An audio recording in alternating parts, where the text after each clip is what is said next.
Hello, everyone, and welcome to another episode of the DH Effect, where we pledge to having a decided heart through taking personal ownership, building high trust relationships, and creating a space of belonging. These three things create the decided heart effect. My name is Sonja Montiel, and I am joined with my co-host far, far away, Hilary Bilbrey, all the way out and where? Nashville tonight. Woo, how so fun. Nashville, Tennessee. And we are so excited to have our amazing guest, Raven Harris. She is the CEO and founder of Activate the Dream. Such a fan of that. She partners with colleges and companies to increase engagement and improve performance. Raven, you are a master at awakening the dreams of emerging and established leaders. So incredible, so powerful. Welcome to our show, Raven. Thank you so much for having me. I'm excited. We are so pleased to have you with us. And one of the things that is so interesting and curious about your background is that you started in healthcare. And now here you are working with individuals, organizations, schools to help them activate their dreams. Can you tell us a little bit about that journey, your decided heart moments along the way? Yes. So it all starts with, I feel like podiatry of all things, right? The feet. So when I was in undergrad, I was pre-med and I did an apprenticeship with a podiatrist and we were matched in these apprenticeships. So I remember being disappointed. I was like, feet of all things, I wanted to do like real medicine. So it turned out to be one of the most phenomenal experiences of my life. This particular podiatrist really feel like gave me a lot of mentorship and reminded me that it's super important to understand the business side of healthcare.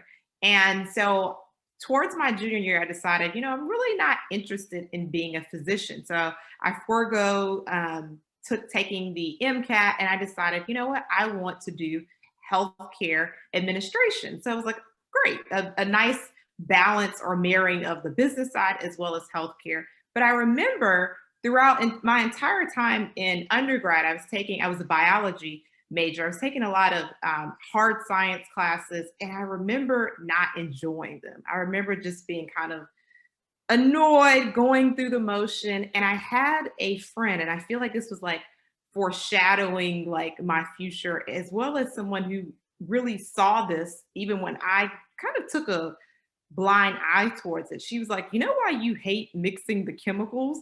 It's because you were meant to present the chemicals. You were meant to be magazines to display or be in front of the stage and talk about the research, the information. You're not made to be behind the lab, because every time, something was supposed to turn out blue, mine turned out pink. If it was supposed to turn out hot, mine turned out cold. It was just a mess. So I was like, maybe that's not your calling. So didn't really catch that message, kind of heard it and didn't hear it my senior year. Graduated with my biology degree, married the two of business and healthcare, went on to do healthcare administration, got into this field. And it was really last year. That was a turning point for me. And that moment or that day was my birthday. My birthday is June 19th. And that previous March, the first Monday in March, I had become the interim CEO of our hospital. And it was just to say that it was stressful, to say that those first few months when, the world is imploding with this new virus and everyone's fearful and, you're getting information from the health department, the CDC, WHO, and it's all completely conflicting. None of it is in alignment. It was just a very overwhelming time for me. And I had already been thinking about doing something different. And I already felt that tug to do something different. But I was like, I can't leave my team. We're in the thick of this. All this is happening. And then it was my birthday. And being in a hospital and seeing so much chaos, uncertainty, fear, death made me think about my own life. And I thought about if this is the end for you, or if something were to happen to you, would you say that you live full? Would you say that this was your purpose? Would you say that you were doing what you were put on this earth to do. And I felt a strong no. Like though this was meaningful and impactful work. And another thing for me, I didn't realize it at the time, but like my identity had been tied to this. I was pretty career successful before the age of 30 to have this level of success on Interim paper. CEO. Oh my gosh. Felt successful. I didn't feel successful and I didn't feel full. So I made the decision that I was like, you have to resign. And that for me was a big pivotal moment in my life, personally and professionally. Wow.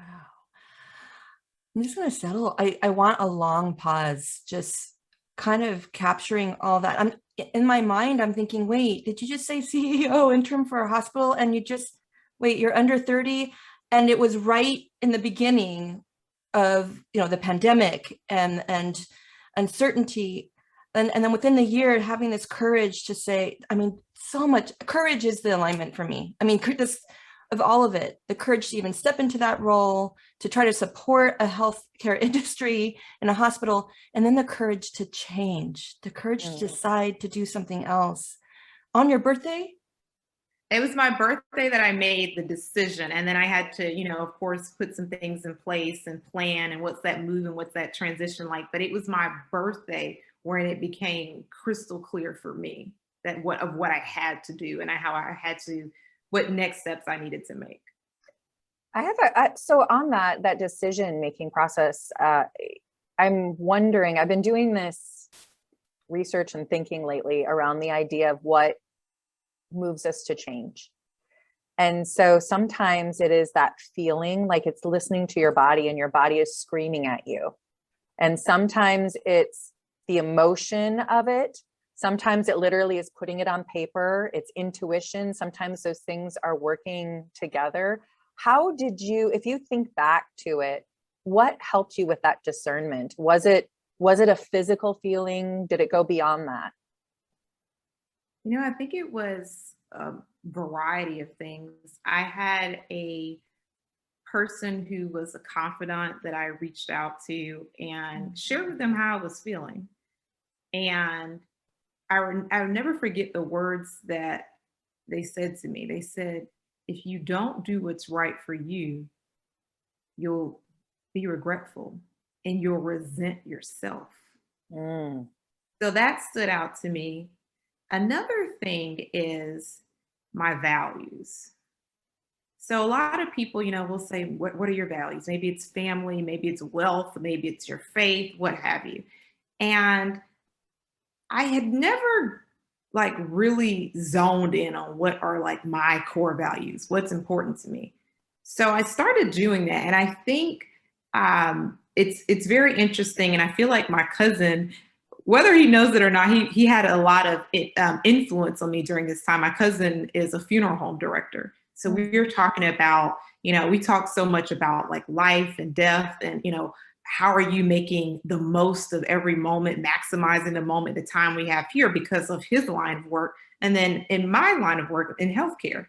And I remember we were talking about values and how we make decisions in alignment with our values. So you may say that this is your value, but how are you operating within that value? If that's really important, if that's what you said is important to you. For me, I remember my family, I'm an only child too, so my parents are very important to me.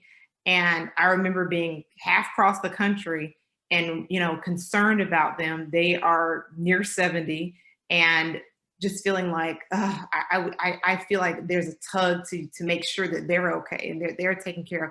And also too, I haven't been home now at this point now, probably in about 2 years. And the world just seems like it's imploding. And I'm talking to my family and I'm wanting to be around them.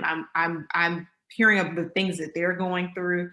So having that confidant that talked about regret, thinking about my values and making decisions that were in alignment with my values, and my family is one of my top values. And then the conversation with my cousin about, life and death, and seeing so much of it made me think, it just really made it put at the forefront, laser eyed, what are you doing with your life, with your time here. Because whether we, acknowledge it or not, life has always been uncertain. Maybe the virus or the pandemic really put more light around it and made people like, oh wow, I was taking this for granted. I was taking that for granted, embraces, hugs, gatherings, all that type of stuff, especially at the very beginning of the pandemic. It just really was like, I feel like it was like, I call it an epiphany or a download for me, like, Mm. it's now you have to make a decision. You know the information, what will you do with it? Mm. I would love, Hilary, I would love for you to chime in. I know that you have so much of your personal experience as well that aligns, but before that, I just, you said something about being suppressed for 2 decades. For 2 decades, my life was suppressed, my dreams were suppressed, and then you just kind of didn't take a leap of faith of following what your own dreams were. So this led to you not existing, not living. And what I'm hearing as well is we're vulnerable as kids. When we grow up, values or virtues are given to, the values are given to us. They're said to us. Our families, usually it's our families. They will say, you know what you value, honey? You value family, you value health, you value wealth, whatever. And you live with that. The grades. Oh man, let's not talk about achievement, but and then there is this turning point that I don't think many of us realize it happens when we become these young adults, that we can deconstruct those values and rebuild. What is it for us as an individual now? Yes, some of these values for my family will come with me, but some may not. And I might find another one that I'm going to add to.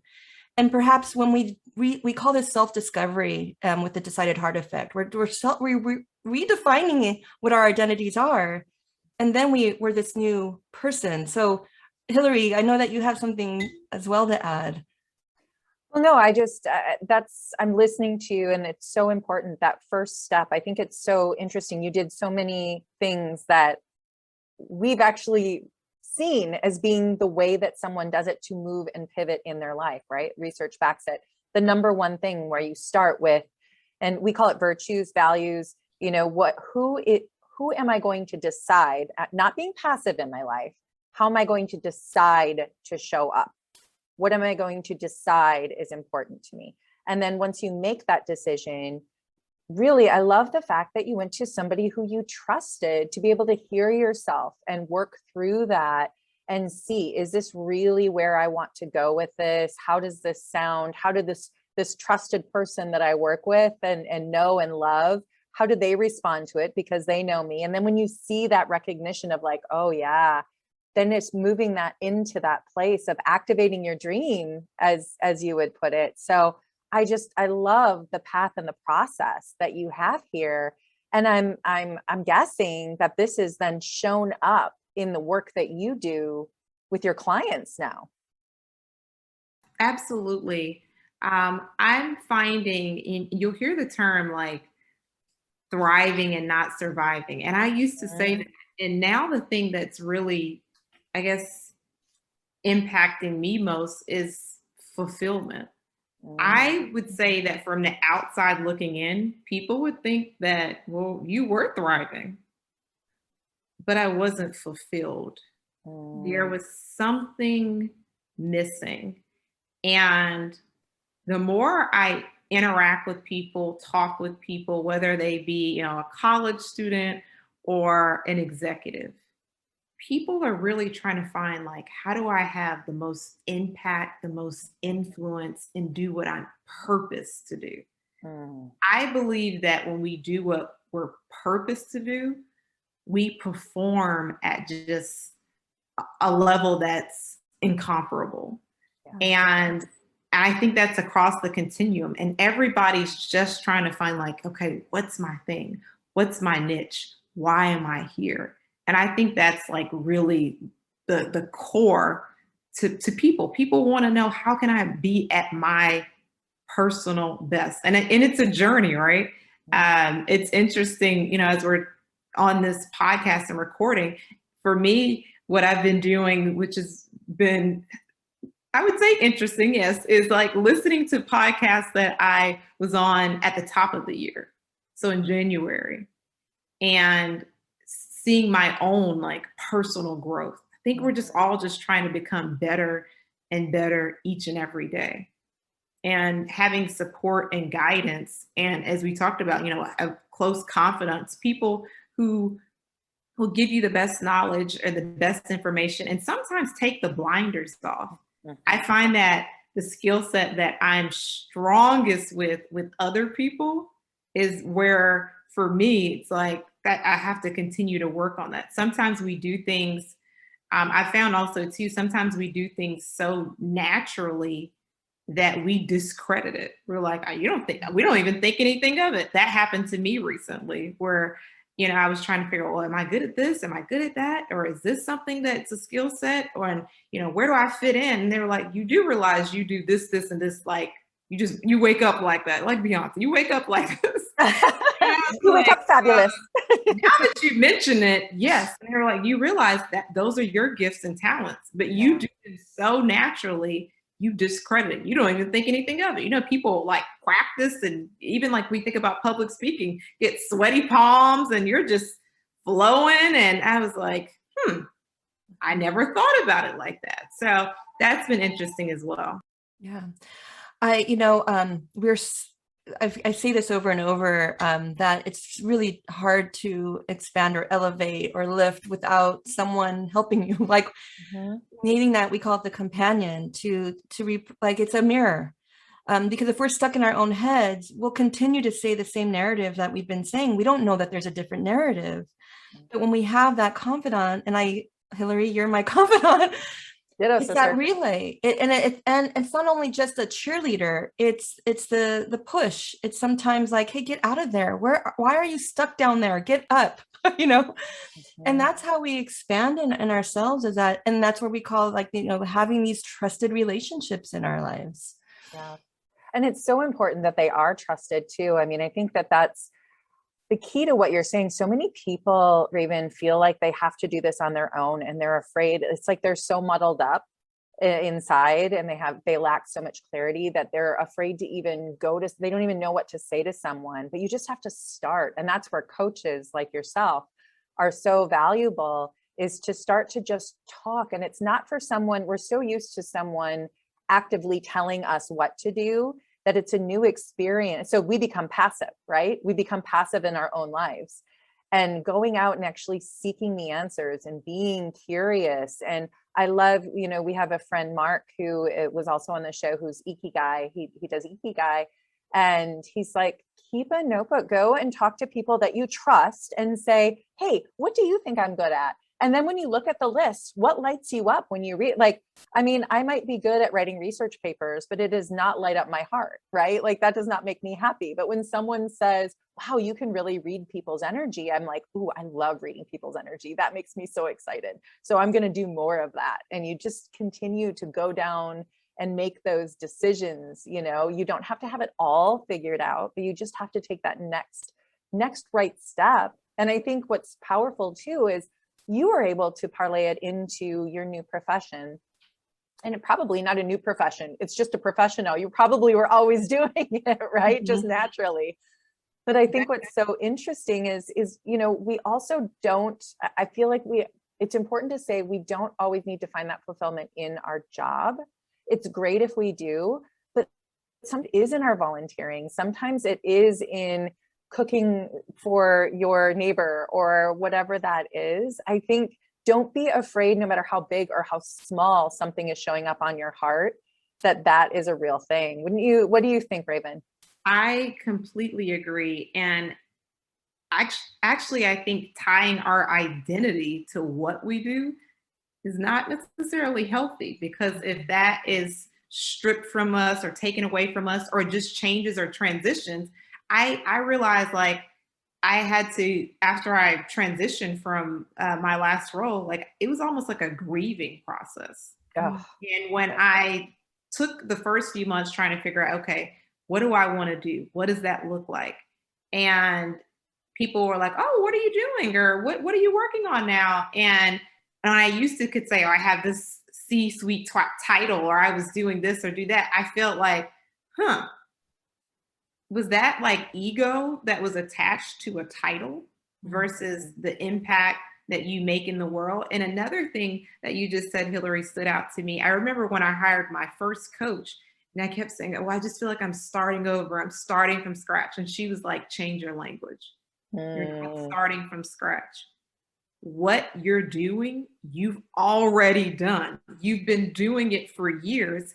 You're just doing it in a different space. It's a new vertical. That is all. And that has been something for me that I have to daily continue to say to myself, because I feel new in this space, in the coaching space, and I've had this training. But some of these things, it's like you've been doing them all along. That was the way you were able to, rise in your career and be able to be successful and lead teams in different um, challenging environments. That's the reason you had these skills already. Maybe you were doing them for another organization, for another company, and now you're doing them for your company. It's just a different space. And like reprogramming my mind to do that and to receive that, that's something I still am troubled with daily. Like, okay, so because sometimes we take all of our, I guess I would call it past success, and then try to say, well, how does it work in this environment? And mhm. it is different. You're not starting over. You're just, it's, when you're in the job market, they're like, what are your transferable skills? It's just transferable, right? It's just Yes. something that's transferring. And that has been challenging for me, because I was like, oh wow, how much was I tying, who I am, what I am, to a particular role? And it's like, no, there's other things that I find enjoyable. There's other ways that I impact people. Like I have great friends, and I found things that I really enjoy lately, like friends that I can just laugh with for hours and talk and just make people feel good. That's been enjoyable. That's been fulfilling to me, to have someone say like, I love talking with you, because I know like when I talk with you, I feel like a security, and I feel that, you're listening, just Mhm. listening. Not, oftentimes people don't want to, have a response. Sometimes people just want someone, hey, I just need to let it all out, better. That's why I love journaling too. My dad says better out than in, but it Yes. just feels good just to have someone that you feel like is a comfortable and a safe space. And I found, especially during this,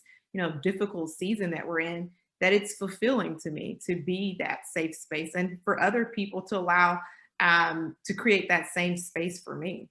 For sure. I mean, we would love for you to talk more about your current projects and how you are supporting the healthcare industry. Can you describe a little bit more on what you are doing currently? Yes. So working with healthcare organizations, the biggest thing right now is staffing crises. Mm, And what I found when I was in the healthcare environment and world is that a lot of times people don't feel connected, don't mhm, feel connected to their environment, maybe even connected to the mission. mhm. And one of my natural talents that I didn't necessarily recognize until a mentor brought this to my attention is uplifting, Mm, affirming. You never know how something is preparing you for the next thing until it happens. So I used to live in Houston, so I was there during Hurricane Harvey, and that was a oh, very challenging time for our healthcare teams. I remember just getting like, we were dumped on for about 5 days straight. I have pictures of nurses in waist deep water just trying to do whatever they can. I remember talking to the National Guard for hours, like, hey, can you airlift this nurse here, or can we move this particular um, patient here, all those type of things, and coordinating that. And I remember having people say like, I remember during that time, Raven, you stayed very steady, focused, clear, calm, connected, because I felt that that was my role. I'm not clinical, so how can I be of support to my team members? And they can't see me, like being like, oh my gosh, what's going on? Maybe I sometimes how I felt like inside. I'd never experienced that. And especially as a young new leader, that was the first time in that particular role that I had a leadership role with people, that people like direct reports. I had nearly 100 direct reports at that time. And I think when the pandemic happened or hit, in March of 2020, I had other comments like, you seem very kind of calm, relaxed, whatever. And I remember thinking maybe internally I'm, a little worked up as well. Like, what does this look like? The world doesn't know what this looks like and it's still unfolding. But I think like my calm, steady, like nature and having that previous experience with the Category 5 hurricane really prepared me for the next chaos, uncertainty, fear situation in healthcare. So I think for me, my biggest asset that I bring to organizations is how do we, in the midst of all of this, how do we stay focused?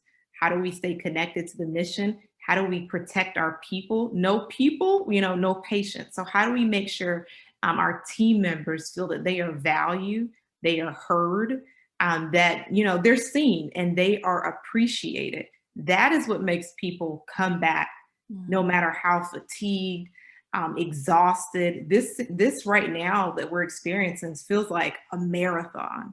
How do they Yes. keep coming back every day to be essential workers, frontline workers, heroes in these challenging times? And I think it's really making sure that work environment feels like you're home away from home. It's my home while I'm here, and I'm going to do my best job.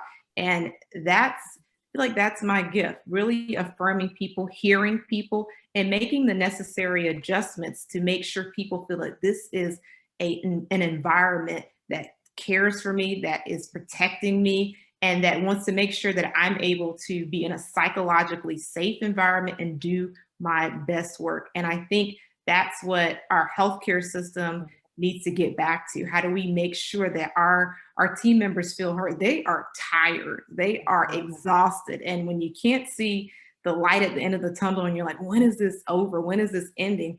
You really have to be there for people. You really have to encourage people, and you really have to make sure people know that they are valued, they are appreciated. And this organization, this company, this enterprise, we have your backs. Wow.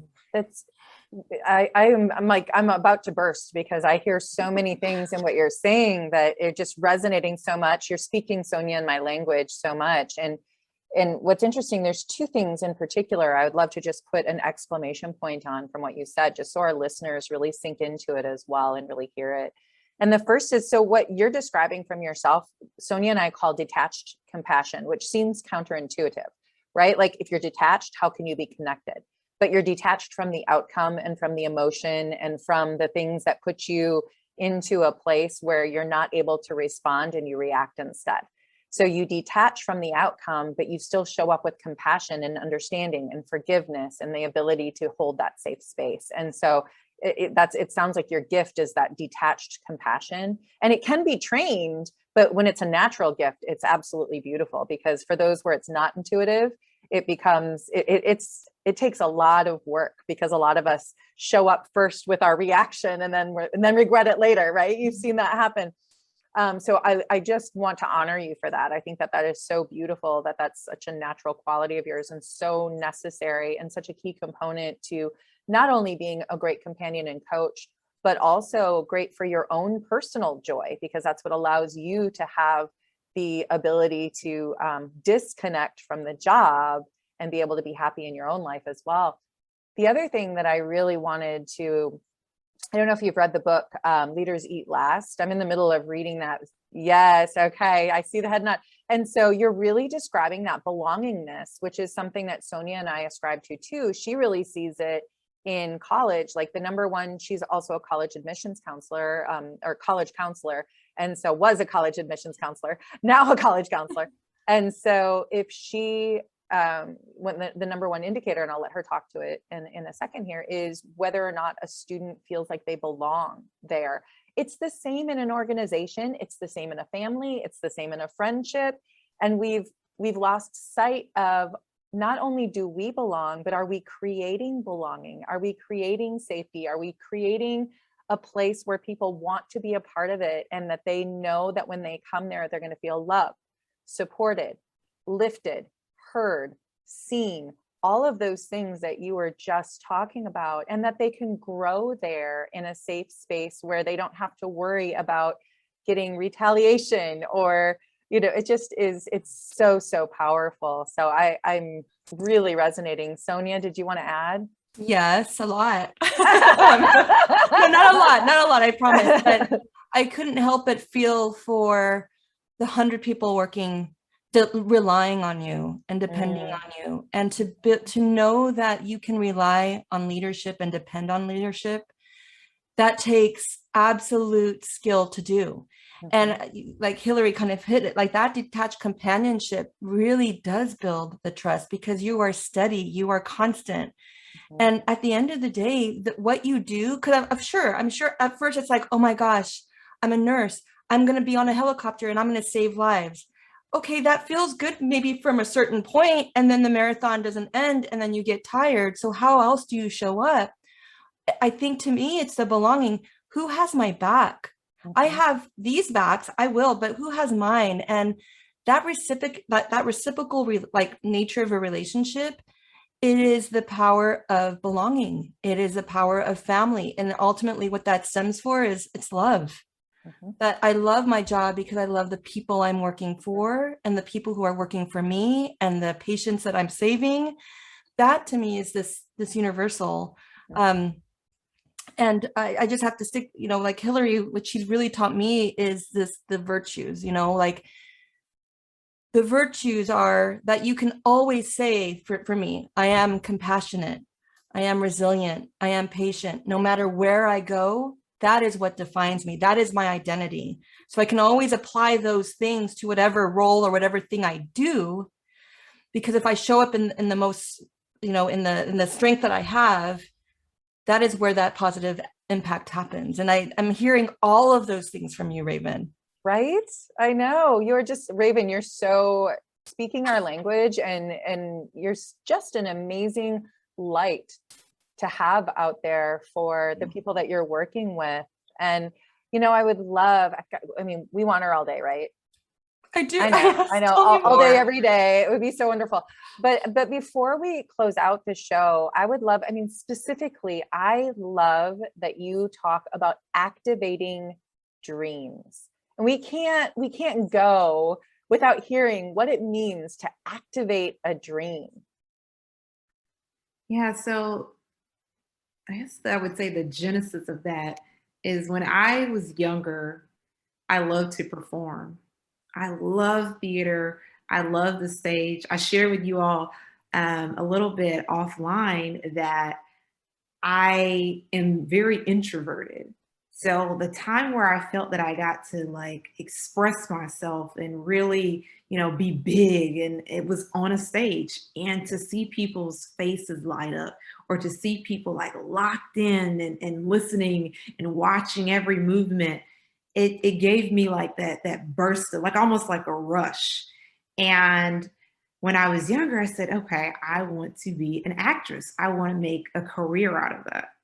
Well, negativity, negative naysayers and negative self chatter and, background upbringing, all of those outside factors really got inside. And I didn't pursue that 110%.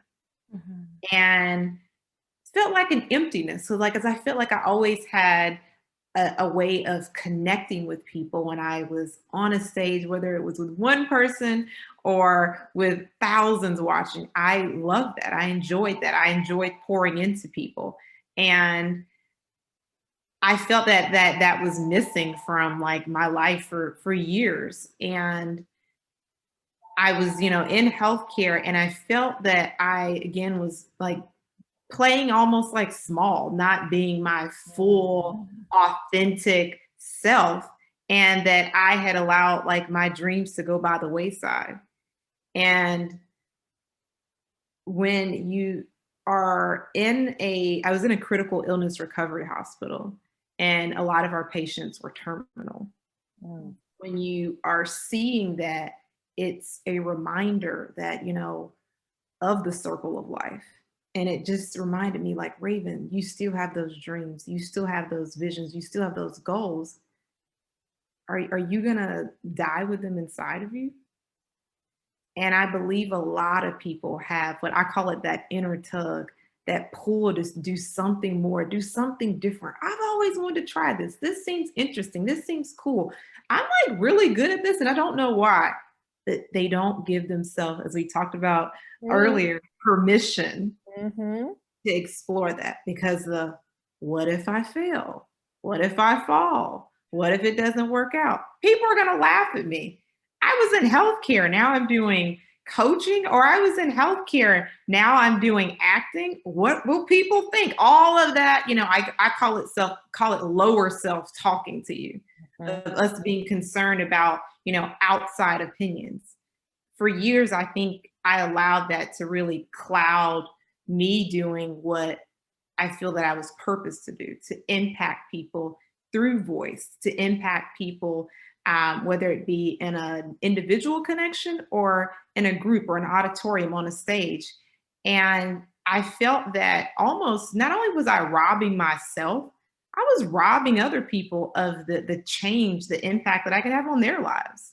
Mm. So activating the dream for me is, I know that there are so many other people who can relate to what I'm saying. Like, I've always wanted to try this. I've always wanted to do this. The fear, uncertainty, negative self chatter, maybe well-meaning, well-intentioned people in our families and our friend circles, told us that's going to be really challenging. Do you really think you can make money from that? Because that's something people always say. Well, how are you going to make money from that? It's real great, but how? What does that look like in terms of a salary? We allow all of that inside of us, and I did. And I want to be that change that I want to see. Right? Let's eliminate these obstacles. Let's create possibilities. So something may be the case. There may be something that disadvantages you from, background, socioeconomic status. Those may be true. How do we overcome that? How do we go beyond that? How do we just say, yep, that's true. That may be factual, but I'm going to be the change maker. I'm going to be the one.